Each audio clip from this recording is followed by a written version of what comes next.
কেন ফলহারিণী কালী পুজো পালিত হয়? মা কালী জীবের কর্মফল হিসাবে ফল প্রদান করছেন। তিনি তার নিজের মধ্যে কর্মের সমস্ত ফলাফল ধারণ করে থাকেন। মহাশক্তির এই মাতৃদেবী রূপ প্রসন্ন হলেই জীবের সব দুঃখ দুর্দশা থেকে মুক্তি মেলে। এর সাথে শারীরিক, মানসিক, নৈতিক ও আধ্যাত্মিক শক্তি লাভ হয়।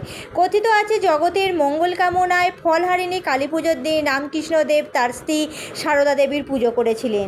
এই দিনে সীমা সারদাকে ষোড়শী রূপে পুজো করেছিলেন বলে আজকের এই পূজা রামকৃষ্ণ মঠ ও আশ্রমের ভক্তদের কাছে ষোড়শী পুজো নামে পরিচিত।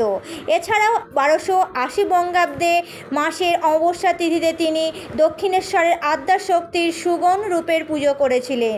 এই কারণে এই দিনটি অত্যন্ত শুভ ও পৌরাণিক তাৎপর্যপূর্ণ।